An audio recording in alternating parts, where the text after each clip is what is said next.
Boa tarde, turmas. Tudo bem? Sétimo ano, como é que vocês estão? Tudo certo com vocês? Estamos aqui para iniciar uma nova matéria, unidade 5. Né? Agora, pessoal, deixa eu explicar para vocês uma coisa. A gente trabalhou até agora questões mais gerais do Brasil, né? Tipo população brasileira, espaço rural, espaço urbano, industrialização brasileira, né? Território brasileiro, enfim, questões de âmbito nacional, né? Agora a gente vai inaugurar um novo momento nas nossos conteúdos. A gente vai fazer o estudo regional do Brasil, né? E a gente vai dividir o Brasil segundo aquela divisão que a gente já estudou, que é a divisão do IBGE. Vai dividir o país em 5 regiões, né? Região Norte, Nordeste, Centro-Oeste, Sudeste e Sul, beleza? A primeira que a gente vai começar é a região Norte, tranquilo? Então daqui para frente, eu diria que daqui até o final do ano, nosso trabalho vai ser detalhar, aprofundar o conhecimento, o conteúdo de cada uma das 5 regiões brasileiras, tranquilo? Então a gente vai iniciar o estudo regional do Brasil, né? Começando com a região Norte, turma, unidade 5, capítulo 1, beleza, turma? Alguns conceitos importantes na região Norte, gente. Quando eu falo região Norte, todo mundo vai lembrar de primeira na floresta amazônica, né? Ok, isso é realmente uma característica muito importante da região. Eu diria para você que é a característica mais importante da região Norte, mas a região Norte, ela não é só a Amazônia. Ela tem outras atividades econômicas, ela tem cidade, enfim. Então o conceito de região Norte, ele não é exatamente a floresta, né? Aí, aproveitando e esclarecendo os conceitos, é o seguinte, eu tenho 3 conceitos para trabalhar com vocês agora. Primeiro conceito, o conceito de região Norte, depois o conceito de Amazônia Legal e depois o conceito de Amazônia Internacional ou Pan-Amazônia. Vamos entender. Quando eu falo região Norte, eu estou falando de uma parte do território brasileiro, de uma divisão interna, administrativa, política do nosso território. Então, eu me refiro a este território, né, que, obviamente, grande parte dele tem a floresta, né? Mas eu não falo só da floresta.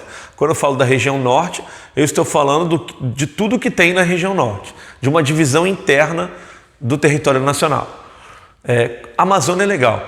Quando eu falo de Amazônia Legal, aí eu não falo de região Norte, aí eu estou falando do território que a Amazônia ocupa dentro do Brasil, né? Isso inclui, por exemplo, o norte de Mato Grosso, ou seja, um pedaço do Centro-Oeste.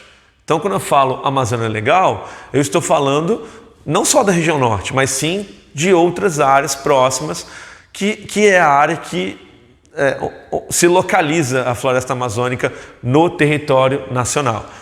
Por que o nome é Amazônia Legal? Porque ela está protegida pelas leis brasileiras, tranquilo? Então, o nome é esse, Amazônia Legal, porque é a parte da floresta amazônica que está protegida pelas leis brasileiras. Eu estou usando umas aspas na palavra protegida, porque fica muito no teórico, né, pessoal? Na prática, essa proteção não é muito verdade, mas a gente vai falar disso daqui a pouco. O que seria então a Amazônia Internacional ou Pan-Amazônia? Aí eu estou falando de todo o território que a Amazônia, que a floresta amazônica ocupa. Você acha que só o Brasil tem floresta amazônica aqui na América do Sul? Não, outros países também têm. É o território de 9 países, né? Então, o território de 9 países na América do Sul existe a floresta amazônica. Só lembrando que apesar disso, o Brasil é o país que mais tem territórios na Amazônia. Mais ou menos 75% da Amazônia fica dentro do Brasil. Então, obviamente, o Brasil é o país mais importante com relação a qualquer tipo de preservação da Amazônia. Tranquilo? Então, Amazônia Internacional. Aqui eu vou mostrar um mapa, gente, ó, para vocês, a gente poder ver isso no mapa, né? Ó, em amarelinho aqui, ó, na linha amarela, a gente olha na legenda, ó, região norte do Brasil, tranquilo? No verde mais claro, o que chamamos de Amazônia Legal, Amazônia Brasileira ou Amazônia Legal. Perceba que abrange estados que não fazem parte da região norte, como Mato Grosso e Maranhão, tranquilo? Muita gente confunde Tocantins, hein? Tocantins é região norte, hein? E em verde escuro, o que chamamos de Pan-Amazônia ou Amazônia Internacional. Aí já vai pegar Bolívia, Peru, Equador, além do Brasil, claro, né? Bolívia, Peru, Equador, Colômbia, Venezuela, Guiana, Suriname e Guiana Francesa. Tranquilo? Esses 3 conceitos, beleza, pessoal? Isso a gente tem que saber, tranquilo? Então vamos avançar. Vamos agora falar um pouco da característica mais importante da região norte, que é a presença da floresta amazônica. Vou começar com vegetação e solo, tá? Então a gente vai falar um pouquinho das características da vegetação e do solo da Amazônia. Vou começar com as 3 principais características da vegetação da Amazônia. É uma floresta densa. O que é uma floresta densa, turmas? É uma mata fechada, as árvores estão próximas umas das outras, né?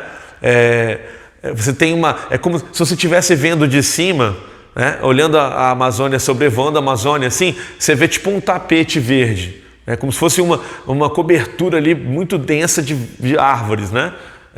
E as árvores são de grande porte. Então está falando aí de árvores de 20, 30, 40 metros. Eu tenho árvores na Amazônia que chegam a 60 metros. Imaginou uma árvore de 60 metros, né? As espécies de 30 metros são a maior parte da floresta, tá? E grande biodiversidade, né? Uma biodiversidade incrível de espécies. Só de vegetais, vamos pegar assim, espécies vegetais. O pessoal que estuda as plantas, as vegetações na Amazônia, chegaram aí a mais ou menos 9.000 espécies diferentes, né? Imagina você já catalogar, estudar, conhecer mais de 9.000 espécies diferentes vegetais, mas o cálculo que eles fazem é que a Amazônia deve ter mais de 30.000 espécies vegetais. Ou seja, não estamos nem na metade do conhecimento de vegetação que a Amazônia tem, né? O que é uma coisa incrível. Então, vamos lá, floresta densa, árvores de grande porte e grande biodiversidade. Com relação ao solo, o solo da Amazônia ele é interessante. Por quê? Ele é um solo fértil, viu, gente? Antes que vocês me falem que é um solo que não é fértil, não é bem assim. Ele é fértil, ele é rico em matéria orgânica. E aí eu coloquei um conceito aqui para vocês que é serrapilheira, que eu vou trabalhar agora esse conceito com vocês. Ele tem muita umidade, mas tem uma carência de minerais, tá? Então você tem um solo que é considerado um solo incompleto. O que seria um solo incompleto? É um solo que está faltando alguma coisa. E esse é o caso da Amazônia. Falta aqui minerais. Tem bastante matéria orgânica, bastante umidade, que fazem do solo um solo fértil, mas falta aqui minerais. Essa carência de minerais, ela está sendo recompensada pela grande quantidade de matéria orgânica e umidade, né? Eu vou mostrar agora uma imagem. Aí, essa imagem aí. O que vocês estão vendo nessa imagem? Vocês estão vendo as árvores aqui atrás? Isso é uma fotografia da Amazônia, né? As árvores aqui atrás e uma cobertura de folhas sobre o solo. Vocês estão vendo aí? Essa cobertura de folhas aqui, gente, é o que chamamos de serrapilheira. Essas folhas, elas caíram das árvores. Aqui eu tenho resíduos vegetais, galhos, folhas, frutos e tal, resíduos animais, né?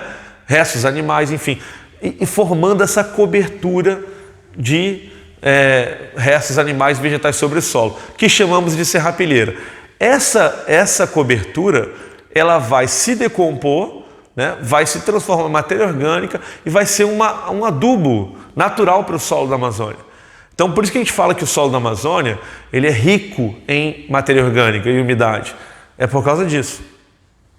E isso faz recompensa, digamos assim, aquela carência de minerais. Então há um equilíbrio na floresta.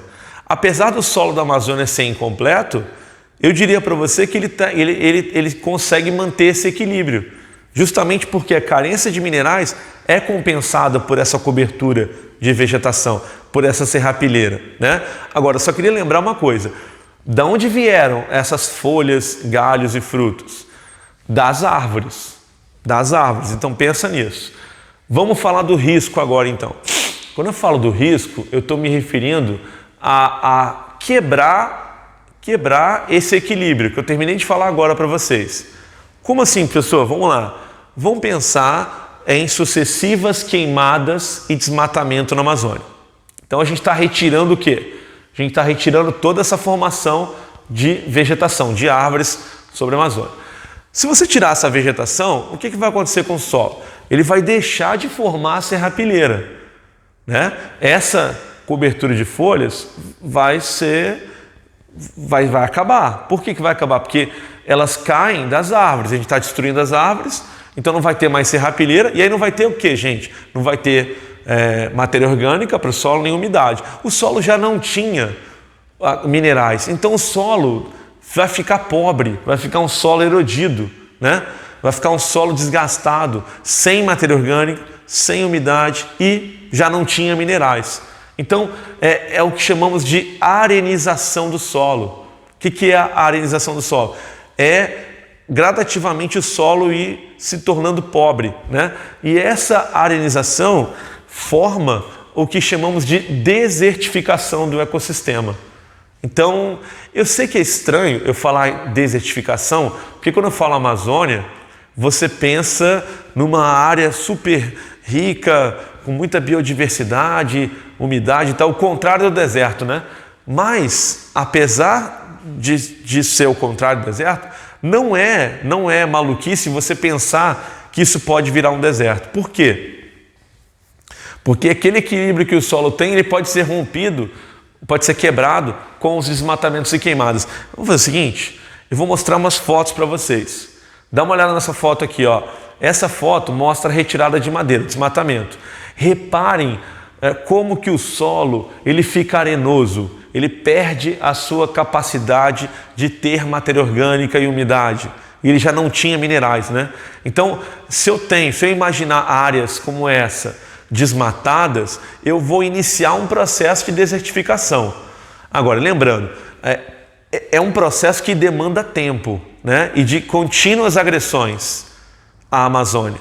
Então não é da noite para o dia que isso vai virar um deserto, né? A Amazônia vai sofrendo agressões, retirada de vegetação, desmatamento, queimadas, o solo vai arenizando e isso vai acontecendo. Mas antes, a Amazônia vai, entre aspas, virar uma savana, porque a savana seria um meio termo para chegar no deserto. Mas é um processo que a gente já iniciou, como vocês estão vendo na imagem aqui, né? Tem outra imagem aqui, ó. Essa é uma imagem de queimada. Houve uma queimada aqui, né? E o solo ficou totalmente seco, né? Sem matéria orgânica, sem nutrientes. Isso que eu estou falando, gente, isso está acontecendo agora, tá? Não é uma coisa que no futuro vai acontecer. Não, essas fotos são da Amazônia. Então eu estou te mostrando coisas que acontecem agora. Lembra do ano passado? O ritmo de queimadas na Amazônia, como foi? Foi notícia no mundo inteiro, né? Então imagens como essa se multiplicaram na Amazônia ano passado. E foi só o ano passado, turmas?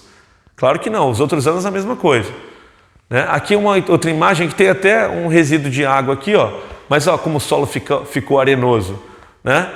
Isso parece uma área de savana, uma área de caatinga às vezes. Isso aqui é a Amazônia, Isso só ficou assim por causa da retirada da vegetação e de ter quebrado aquele equilíbrio, né, que a gente comentou no começo, né, da matéria orgânica e umidade que a serrapilheira produz.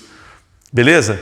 Gente, ó, para fechar então essa primeira parte da aula que vem a gente vai seguir falando da relação da Amazônia com o clima, beleza?